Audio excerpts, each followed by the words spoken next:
I think what we'll do is we'll roll straight into our panel discussion. We'll have three short presentations, and then we'll take questions, and if you have any questions for Phil, that's a good moment to ask them.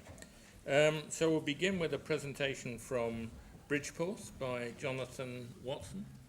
Where's Jonathan? Over to you, sir. Integration of structural geology, potential field and seismic, and geochemistry. That's the one. Please, over to you. Thanks.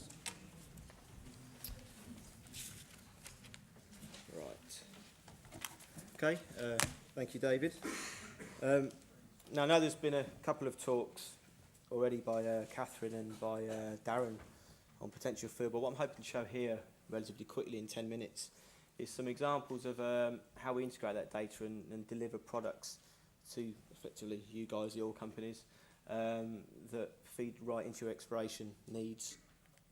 Just a quick contents. I'll go through some historical issues, some examples of non-integration, what we're looking to do at the moment with integration, how it can impact on seismic planning, mapping of structural geology, magnetic data as well, let's not forget about that, geochemical integration. I've got a slide at the end of hyperspectral imaging, which some people may or may not be familiar with, and its use in oil and gas, and then conclusions. So, gravity magnetics potential field is very much sort of seismic's little brother, and airborne surveying has had significant success, particularly in frontier areas, particularly in Africa, either in the east coast or eastern Africa with Uganda, Kenya, extending up into Ethiopia, and then on the west coast where you've got your salt plains of Gabon, Angola, etc.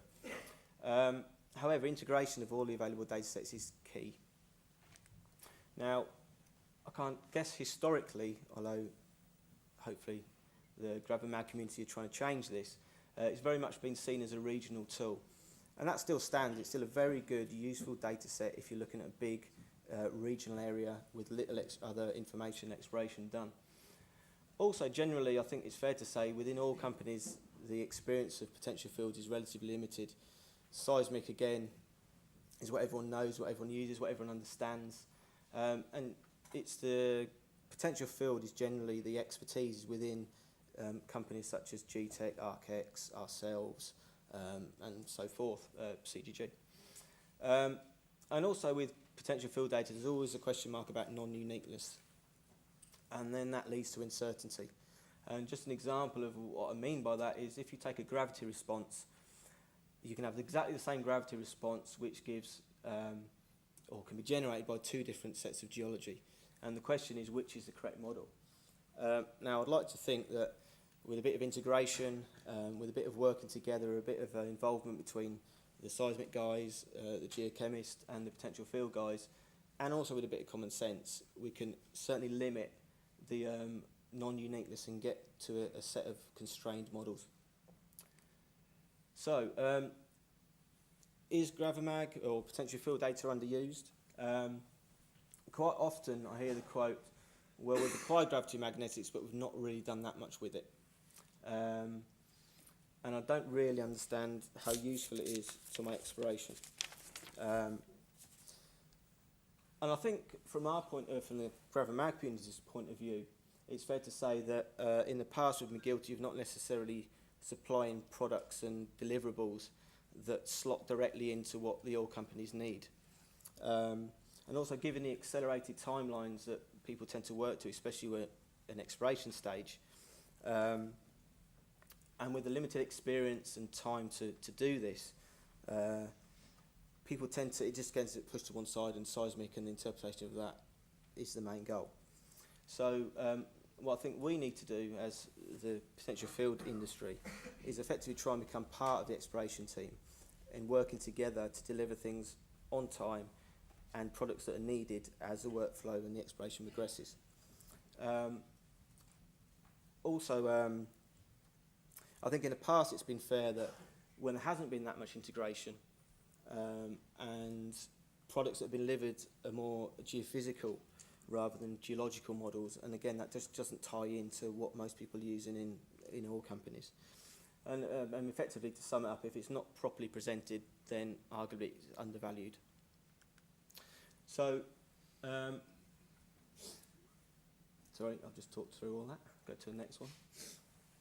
So, example of not integrating the data. Here's a kind of a magnetic model.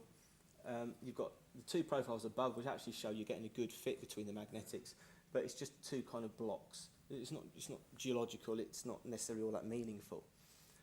Equally, there we go. There's various techniques we've got for depth estimates and generating depth to basement, depth to sources, depth to structure. But I would argue that if depending on how well they're presented, are they useful or not? If you have a random scatter of depths that you have variable depths in the same areas and it's all a bit scattered, is that a useful product? So going to the present day, certainly as Darren talked through earlier, I know John will probably follow up in the later talk, modern acquisition techniques allow very high resolution data sets. That's not in question. And certainly airborne to cover a large area quickly and cheaply is a great tool, especially for frontier exploration, such as Africa. So it's not the data that's a problem, it's the integration of it and what everyone uses it and does with it. Here's an example of some FDG data, and this is a relatively small area, it's only 12 kilometres across, but just on that data set you can see how much information, how much geology is apparent in that slide. And moving to a similar example for magnetics, here's a magnetic survey, high resolution. Now from that you can get information on intrusions in the grub, and you can get the bedding and structure, you can get the extrusives and alterations. There's a lot of information available there. So if it is used correctly, so here's an example of some gravity data that was shot by Bridgeforth. In terms of 2D modelling, there's no reason why you can't generate a good-looking structural model with basement, with faulting, with sediments, all that map and match the gravity response and just make things look reasonable. Equally,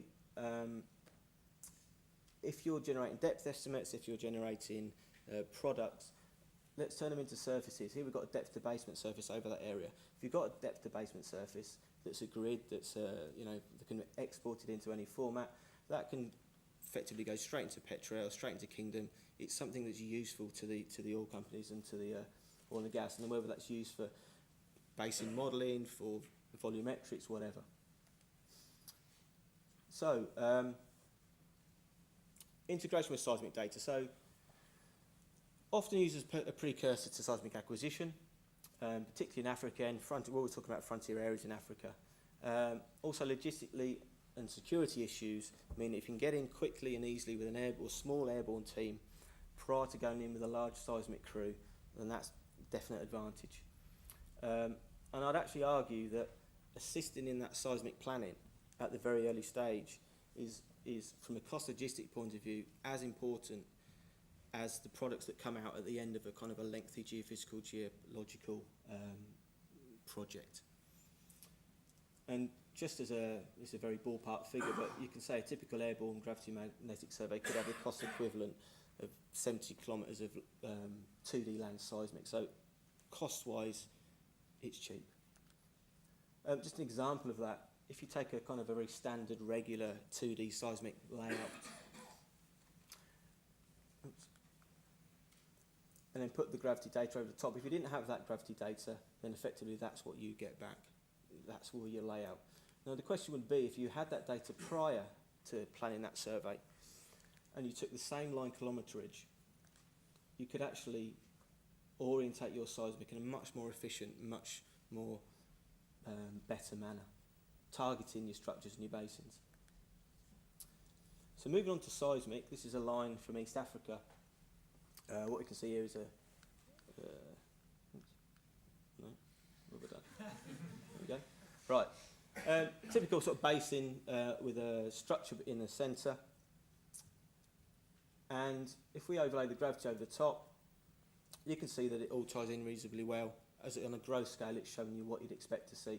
So if you map out the edges of the gravity, plot them on where the seismic and the faults are, you can come up with a rough basinal area, top basement. However, the data these days is a lot better than that. So by doing some filtering on the data to pull out an extra bits of information, if you then remap the faults and then repick the basement, you start getting a bit more information. You start getting the presence of rotated fault blocks. You start to get intrabasinal features rather than just the overall basin shape. And we can go a step further if you do push the data a bit further. And this is all in the realms of the quality of the data that we're acquiring. And do the same thing. You can build up another set of faults, another basement, and now you're getting really quite a detailed mapping of that basement surface, that also obviously using the seismic as constraint while you're doing this.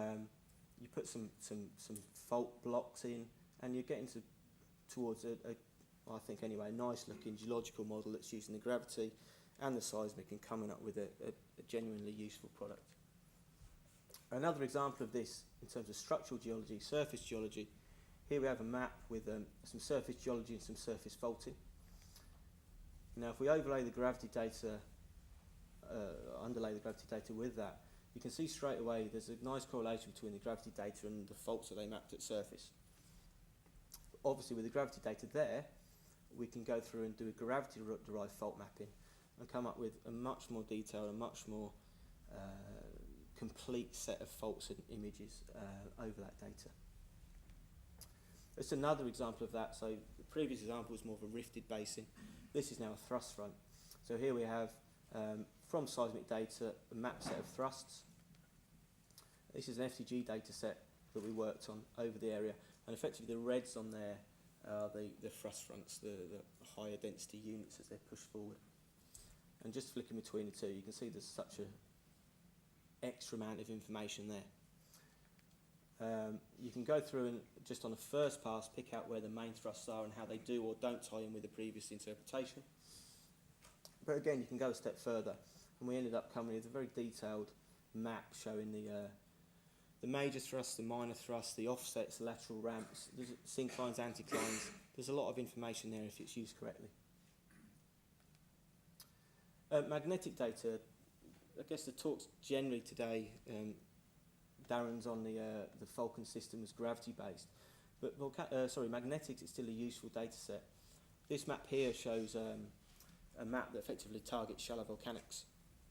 Now that's useful, particularly in basinal areas. What I'll now show again is the depth of basement surface we generated from that data set. Now there looks to be some interesting looking basinal features in there that you may want to target for 2D seismic, etc. If we overlay back that magnetic map, you can see that there's a combination of some of that magnetics is due to the shallow basement, but other magnetics or other volcanics within there is effectively intrasedimentary volcanics. And again, for seismic planning, for seismic acquisition, for seismic processing, knowing where those areas are is of use. Now, geochemical data, I guess geochemical data is not as routinely integrated with potential field as, say, seismic. But I think where it is available and it can be used together, it can work. For instance, if you've got geochemical data, it tends to be a land survey, it's a small area, and it may give you an indication that there is a hydrocarbon producing system, but it won't give you the extent, the area of interest. Conversely, the potential field data will work the other way. That will give you your areas, it will give you the size of your structures, but it won't necessarily prove that there's a working petroleum system there. Now, if you can combine all that together, then that's an integrated model, and that's a useful tool, and particularly in frontier areas.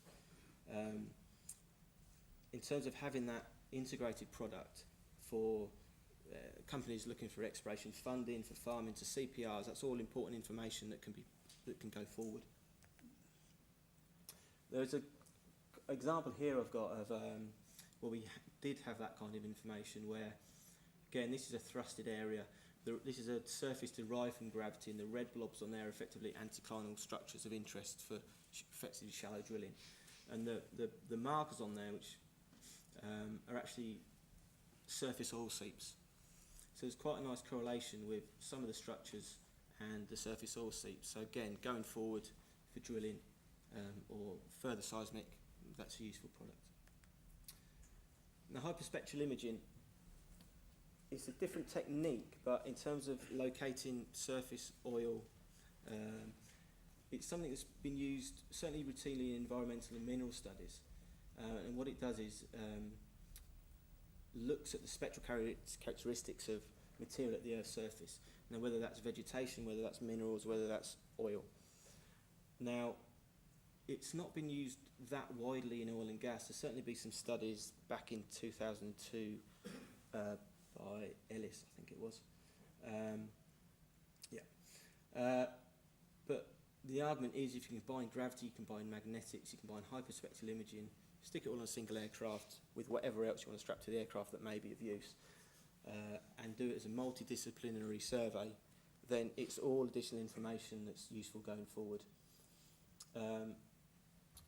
Also, there's other techniques called oil sniffers. Shell are working on a technique called, or have been working on a technique called light touch. So there's various ways of getting some information on oil at surface and geochemical and as well as the geophysical, the gravity, magnetics, the seismic, etc. So that, I think, is the conclusions. So just to summarise very quickly, the data nowadays is very high resolution. It's not an issue with the data. It's certainly, it should be good enough for most exploration needs. It's in integration that's the key. And I think by producing geological models and deliverables that are critical into the exploration process, whether that be products and also the timing of the delivery of those products, I think that's where it all comes together. And we've talked a fair bit about gravity today, but it's not just gravity, it's magnetics, it's hyperspectral, it's geochemical, it's seismic, it's combining everything together is the way to go. So that is it, the end. Thanks, Jonathan. I think rather than sitting there, you're probably better there because you can't see a damn thing. So. That's true. Okay. All right.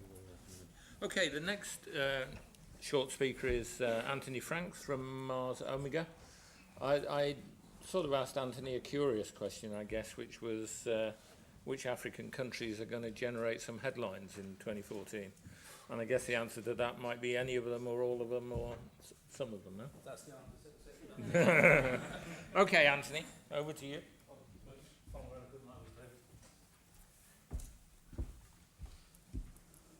You've seen Finding Nemo. It's standing in front of this luminaries. It's like standing in front of a room full of sort of post-presentation stress disorder people. And there's a wonderful bit in Finding Nemo where the sharks are all looking and there's hi. I feel a bit like that. So, Analysts Anonymous here. So I've got precisely 10 minutes to tell you which countries are going to make the most headlines in Africa. I'm going to hit start on that because that's my timer. A few initial thoughts just to kind of set the context. The country can't actually make headlines, only people can for a start. It's like a bank, it can't actually rob itself, it's just a building. So what I actually thought about was key people. There are the insiders, the people who do the whole pesto bit, politics, economics, security, technology, environment, legal or organisation, all that good stuff. And the outsiders, the agenda shapers, which arguably are people in this room, members from oil companies or consultancies who go in and help shape a country's agenda, along with the insiders as well. And from our perspective, of course, what that means, you need to understand who the key players are and how they actually interact. And we heard that this afternoon when Alex was talking from Chatham House earlier on. And of course, if you think about it, Africa is not a country, it's a continent. 54 independent countries.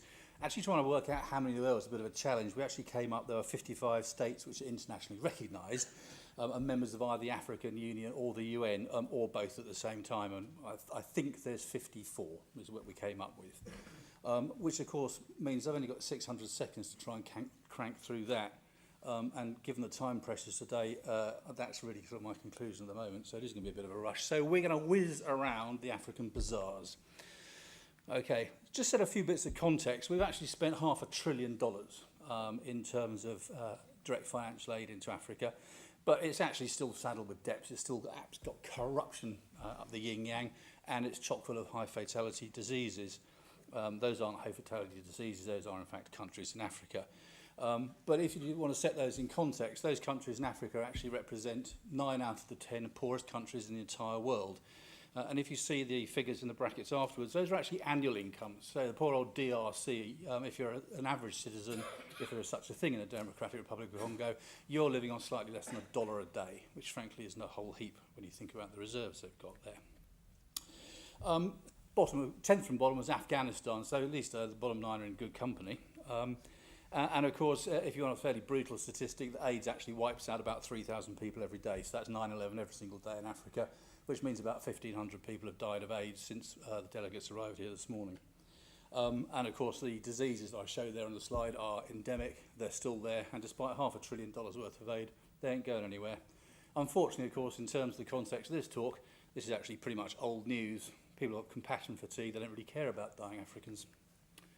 So in terms of the weather forecast, the Arab Spring, if you actually look at what happened in Tunisia and then spread across into Libya and Egypt, I decided to sort of grab some headlines over recent days to set in context the fact things are still moving, things are still happening, things are still creating headlines there. Once the Arab Spring actually took place in Tunisia, Ennahda finally got in. They're actually a Muslim Brotherhood derivative. And at the same time, the Muslim Brotherhood then got in Egypt. The Muslim Brotherhood then got thrown out of Egypt. The Muslim Brotherhood have now been thrown out of Libya. So the experiment of using Islamist governments hasn't gone too well for them. And Rashad Ghannouchi, who is the Prime Minister, who was in fact pro-Tunisian Salafist, is now not quite pro-Tunisian Salafist because the Americans aren't very happy that he was pro-Tunisian Salafist. So he's now taking a much more centrist position, which from terms of headlines means it's actually quite boring over there. In terms of Libya, well, we've been tracking Libya quite a lot recently. We've just come back from a trip out there. And again, to set the context, the airport's under attack from RPGs. People keep getting kidnapped. The last Prime Minister, we sent people out there because there was imminent talk of a coup taking place. We sent some people out to go and look. When they came back, there was an immediate coup after we left the country. I'm not quite sure the two things are linked, but I'd like to think they were. But at the end of the day, the whole place is still mired in politics. There's still the problems of Syronesian secession. But at the end of the day, Libya is what it is, and it will eventually settle down. But the last time you saw a Libyan headline, other than when the SEALs took the North Korean flag tanker, pretty rare. So Libya, not much. In Egypt, in the last couple of days, the court had just sentenced 529 members of the Muslim Brotherhood to death for being Muslim Brotherhood members. And yesterday, MB, which is both Mohammed Bardi, the spiritual guide, and Muslim Brotherhood members, another 682 have been put on trial. And then while I was at lunch today, a thing blipped up on my phone that says General Sisi has just resigned from his positions, which of course now puts him firmly in the running to be the next president of Egypt. So it's a foregone conclusion that Egypt's experiment with civilian premiers, of course, Mohamed Morsi was the first one for 50 odd years, has now ceased, and General Sisi will be put back in, and somebody will rather breathily sing Happy Birthday, Mr. President, to him, no doubt. And that's the problem. We've only actually covered 12. We've still got to whiz through quite a lot. So the whistle-stop tour, and this, of course, is where you have Chatham House in front of you. Your heart sinks because you think, oh, God, he's going to cover absolutely everything I thought I was going to cover. Fortunately, Alex didn't, but I'm still going to move it quickly around. In terms of Somalia, the place is slowly stabilising, but there has now been a net increase in piracy, probably because there is some more political stability taking place there. Kenya, post-Westgate, we've been tracking the rise of Al-Shabaab. They've come right back in. They're formerly affiliated to Al-Qaeda now. There is a major problem there. It's a growing problem, and with the influx of IOCs into Kenya, that problem is only going to get worse. Mozambique, Alex touched on. I'm not going to batter you to death with it. Elections are coming up. We know who's taking over. And similarly in Tanzania, the actual security is underwritten by Jakaya Kikwete and his party. That's going to stay stable. Not many headlines there, I don't think. Gabon, we just come back from a trip out there. Ali Bongo is still pretty firmly in power. There are manoeuvrings. Pascaline Bongo is not too keen on what he's doing out there. And Jean Ping looks like he's trying to coalesce the opposition around him. He was the former secretary of the AU. But again, we don't think anything significant is going to happen there in pure political terms, and by definition in headline terms. Central African Republic, we're currently working with a charity to gather more accurate information on what's happening there. Unfortunately, you won't ever see this on the front page, the fact there are, in fact, people still being massacred there, and there are still hand-wringing taking place in the various international organisations, NGOs and the UN saying, oh, woe is us, why can't we stop these things happening? So who is going to be the headline saga for 2014? Well, in my capacity as me, I still think it's going to be Nigeria. I don't think, for me, there can be any doubt on that. If you look at it in the round, there are simply so many things taking place. It's like the perfect storm of news for us. We just came back on the 24th. One of my business partners, Hamish, came back, and they are genuinely worried about the north and the south both destabilising at the same time. In the north with Boko Haram, there was a massacre yesterday, another one with suicide bombers, and MEND are starting to become resurgent in the south as well. They're not the divide and rule in the sense somebody's going to actually take over the villa and run the country, but there might be the intent to create so much chaos that the next presidential election is mired in further disruption. Francois Hollande, God bless him, said last month that your style is also our struggle. Quite what that means, I don't know. I'll be fascinated with why the French think they can do anything in Nigeria, other than the fact he was the only Western leader invited to the celebration of the centenary when the Brits handed Nigeria back to the Nigerians, and we weren't invited, which is not a shocker really, I suppose. The French military intervention in Mali and the Central African Republic really hasn't done much good to anybody, but it did underscore the fact Africa hasn't actually set up a permanent Pan-African security force. So most of their problems that occur in security are still not being dealt with by Africans, they're being dealt with by other people, which can't be the most sensible way of doing business. And of course, we've been tracking Boko Haram in Nigeria, they're very, very active. They have gone cross-border. Alex mentioned earlier on he didn't think the problem was going to be too huge. I would agree, it's not going to be huge, but it's still significant. They've been over into Cameroon, and we track them actually travelling down inside Cameroon, taking over villages and causing disruption to certain other companies' supply chains. So Boko Haram, definitely a problem. And of course, there might be the impact in the south because of the activity of MEND and of course the piracy alluded to earlier on, which could impact on Western strategic energy security interests.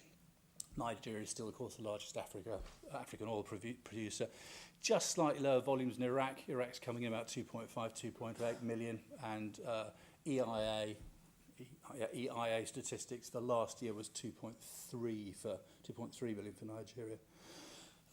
So pretty significant at that stage. In terms of politics and what I call plankton, as soon as good luck Jonathan announced that he was coming up for election, he immediately put 31 blocks on the auction block, which is a pretty standard Nigerian tactic. There's going to be a huge amount of horse trading, a huge amount of backdoor deals taking place, and apparently the oil auctions are going to be fully transparent, which will be challenging, I think. I noted today at 15:34, though, Seeking Alpha reported that Tullow Oil has in fact broken new ground. They have just agreed to disclose all their payments for projects. I've got 1 minute left. All their payments for projects, which means all other 26 European countries who've signed up to that, they're going to have to declare how much they're spending. That, I think, will be fascinating. There are major moves around the Shell stakes on the various OMLs. NPDC are suffering at the moment. I mentioned the horse trading, and the petroleum industry bill, otherwise known as the practically impossible, is still sloshing around out there with all the IOCs hating it because they don't think they're going to make enough money out of it. Andrew Yakuba, who's the MD, yesterday announced that they lost 109 million barrels in 2013. If he's going to announce that's how much he's declared he's lost, imagine how much they really have lost. And of course, yesterday Shell declared force majeure because they've got a leak in its pipeline. Well, I think it's a bit more significant, the leak in the pipeline. They're basically having a huge spill every time, and they've got huge bunkering problems, as we all know. This I'll whip through because I literally have 1 minute left.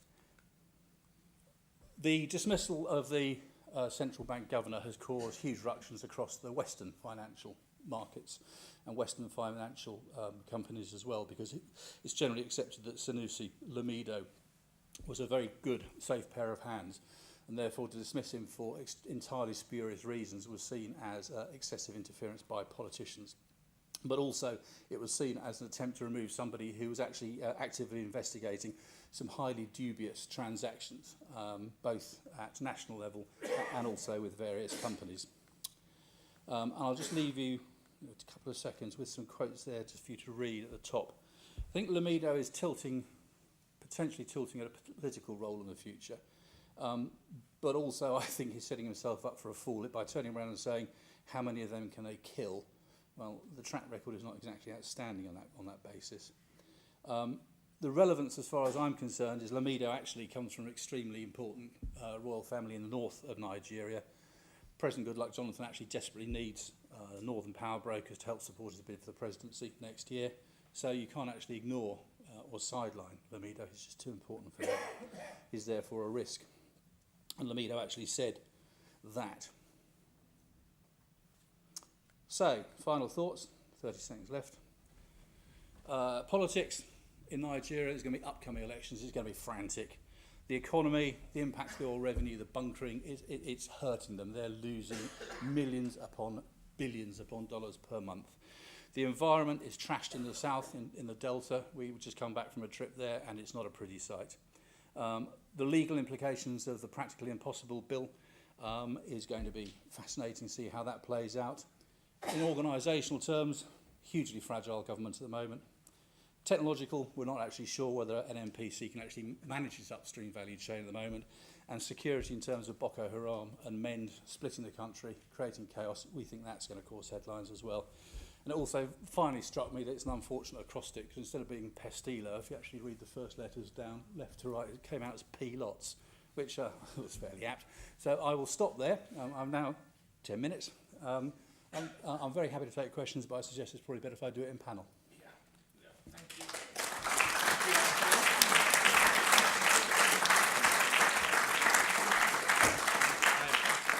I appreciate the precision. Yeah. And I must remember to sell the shares of any company I know that has interest in Nigeria. Right, John, yes, please, over to you. John from Archex is going to give our last presentation. I think a little bit trailed in advance as the tell-all on FTG. So, over to you. We like Africa. I think listening to that talk, I think last year 75 or 80% of our revenues were from Africa. So maybe we should fly our planes elsewhere. Thank you, David, for inviting Archex again here to Finding Petroleum. Part of this talk is more of a commercial and business development talk, and got the idea of it from Anel Bay, who is the exploration director from Marathon, and we've done a lot of work for Marathon and their partners in the East African Rift, and she described in a conference at the Oil Council conference in Paris as that whole East African play as being a technology play, taking advantage of new technology. So I asked the question, how does new technology get adopted within the oil and gas industry? And I know, David, you've talked a little bit about this at various times, the uptake of 3D seismic and 30 years of adoption. Is this the... There we go. So I thought I'd start with a little cartoon about adoption of new technology from a 15th century example of adopting new technology in that time frame. It's not a lot different today. It's a tough road, tougher than I thought when I started with Archex 8 years ago. So 10 years on, Archex is 10 years old this year. We are still considered a new technology company. We've flown millions of kilometers of data, but for many E&P companies, FTG technology and gradiometry, and I understand Darren gave a nice talk today on that, adoption is still an issue for Archex and others that are deploying this technology into the workflow. A few of the reasons why it's taken long, There is a reluctance for many companies to be the first ones to adopt something new and different. Short-term financial pressures are obviously always there. Usually when you say new technology, it sometimes is seen as more expensive, but it's, you have to take that into the context of the whole exploration workflow. And something that John mentioned was the delivery of the product and the lack of understanding of our clients. And a lot of this is down to the deliverer, the supplier of this new technology, and being able to package it and offer up an answer product. And a lot of that is down to the technology companies. So the challenge for a small technology company like ArcX is to show the value, is how to simplify that and deliver that message. There does need to be a compelling need, a business need for that, and I'm going to show an example of how gradiometry has changed how you explore for oil and gas in East Africa, but also some other places. You need to show the answer products in a very simple form. It needs to be simplified and easy to access for our customers. And you need a champion. You need somebody who is going to adopt and take up and be willing to take that initial risk. So the example I'm going to show is in East Africa. We've been working quite a lot in Ethiopia, so I'm happy you didn't mention that in your talk. It's a nice place to be.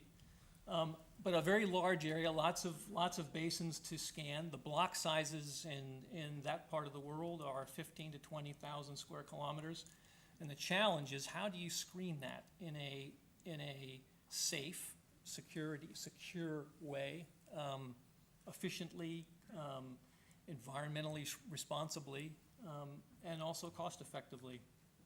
So I'm going to show two areas. This is real data that I'm going to show. A traditional workflow for, this is 20,000 square kilometer block.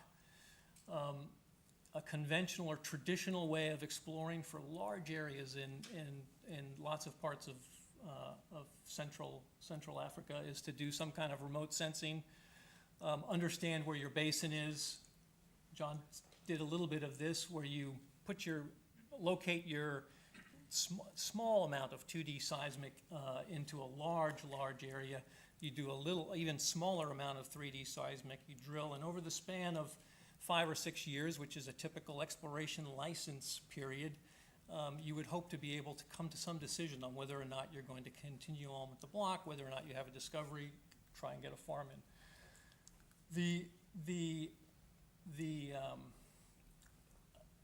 A new or more optimum way of doing that is to start with something that is more precise, better data. John said better data is there all the time now. It's how you deploy it and how you use it. So that same area that you saw before with conventional airborne gravity, here's a gradiometry image of that 20,000 square kilometers, and you can see that the basin is much more defined there. You would now put your seismic lines in a different location. You might do less seismic, actually. And certainly in East Africa,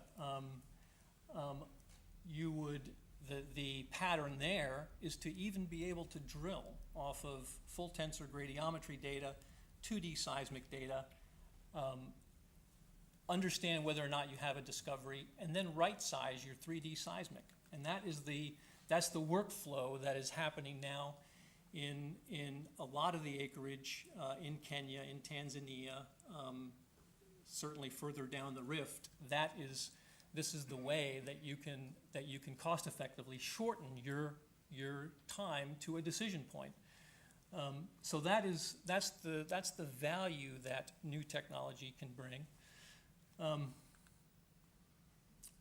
Other places where we feel the technology can be adopted in a similar way is in the Arctic.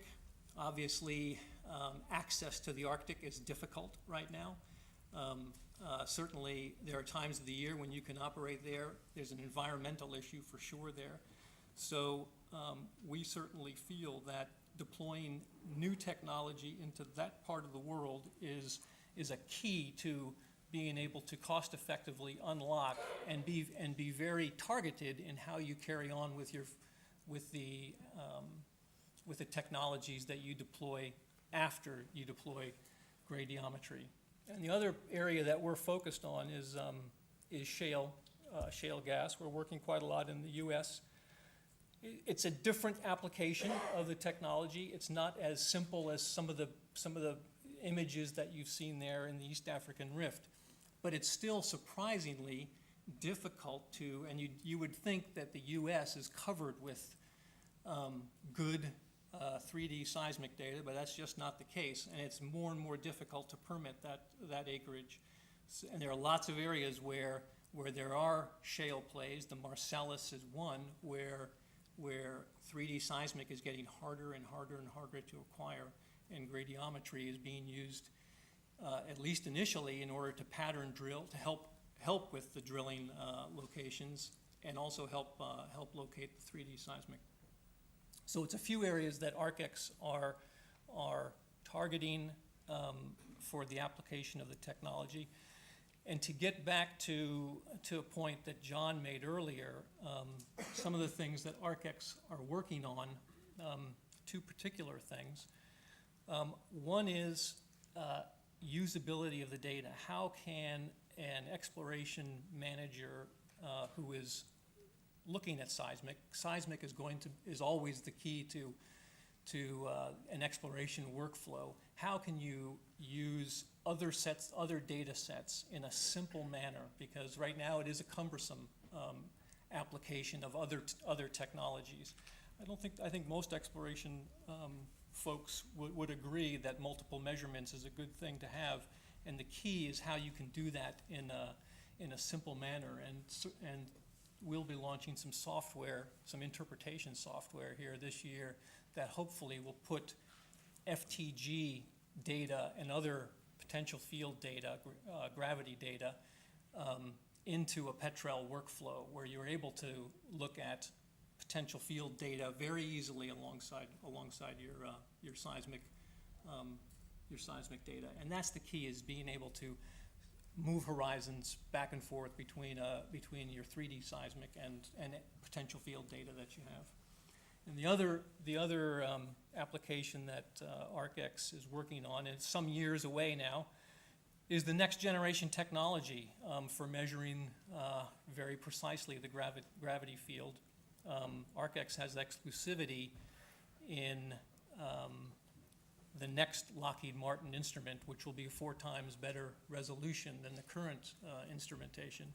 And hopefully the things that we've learned over the last 10 years in deploying new technology into the industry, when the EFTG comes out in 2 or 3 years, we will have products, methodologies, and workflows that fit seamlessly into an explorationist's program. And that is my talk. And thank you very much.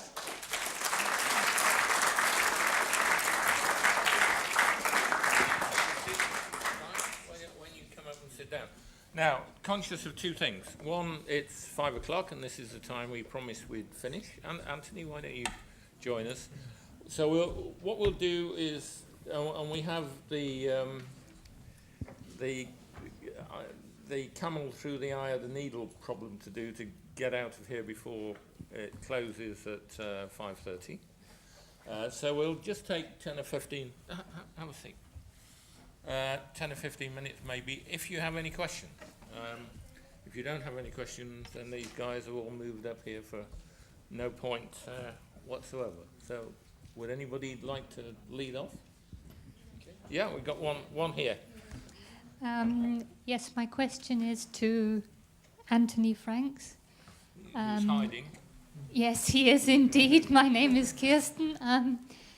And I'd just like to, thank you for your presentation, and then maybe put forward the notion that, maybe some of the problems are not despite the aid we're putting into the continent, but also because of it. And you may think this isn't apt in a discussion on the extractive industries, but I think that a lot of the companies are actually finding that they are now being looked at to take on roles which are the government's responsibilities.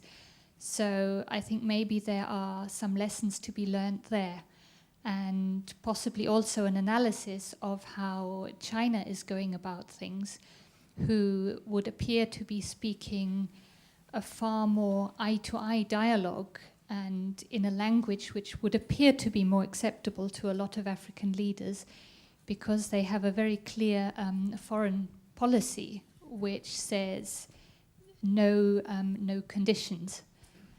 And then the other thing was, and I hope I really must have misunderstood you with regards to the gentleman Lamido, you know, when you said that he is rather a big problem, so I hope you were not pleading that he might go the same way as Ken Saro-Wiwa. I mean, we all know that Shell may or may not have had something to do with his demise, so I hope I understood that you were actually quite welcoming his potential role. Thank you. And the question is? There wasn't one. All right. Okay, anybody else? Yeah, Robin. A question for Phil Birch. Once again, I greatly enjoyed the talk and look forward to getting it on the website. Right at the end of the talk, towards the end of the talk, you tweaked a chord in my memory when you mentioned the deep sea drilling program well. I know it's an unfair question, but did that encounter a gas hydrate? And while I'm on the subject, I remember now that deep sea drilling program well number 153 drilled immediately north of where Neil Hodgson's Columbia example was this morning. Now that will have drilled through a gas hydrate because it drilled 776 meters of sediments. So there's a couple of interesting thoughts on the subject, I hope.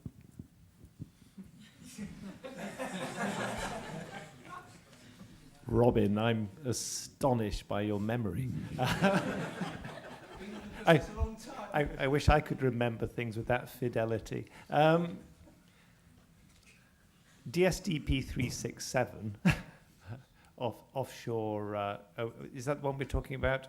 Offshore Senegal? Yes. I will have a look. I must admit that I just focused in on the Cretaceous shale section there, which I was astonished how thick it was to be so far offshore. But thank you for the lead regarding the thoughts on hydrates, and I'll certainly scuttle back to the office and have a look later. Thank you. Okay, anybody else? All right. If not, thank you to all our afternoon speakers, and thank you for attending. I only want to say two things actually. One is our next event is here. It's only a half day, April the 22nd. This is entitled Global Hotspots. If you were to listen to one of our regular contributors, who is Oz Clint from Bernstein, he would say, gosh, the last year and a half has been a complete disaster for exploration. There are only two hotspots. One is the unconventionals in the US, which of course, and particularly the Eagle Ford Shale, which of course are a special case, and the other is Brazil, driven by its volumes and everything else you can forget about. And what's happened, what I would say is you can also forget about it because the costs of doing deep water, in particular exploration, have now risen so high that it's economically non-viable at the moment. If you want to discuss that, then come along on April the 22nd for the half day, and we can have a good chat about it. And I'll produce a couple of figures which demonstrate that when exploration deep water wells get north of $200 million in cost, that's the definition of non-viable. Anyway, with that, thank you for your time.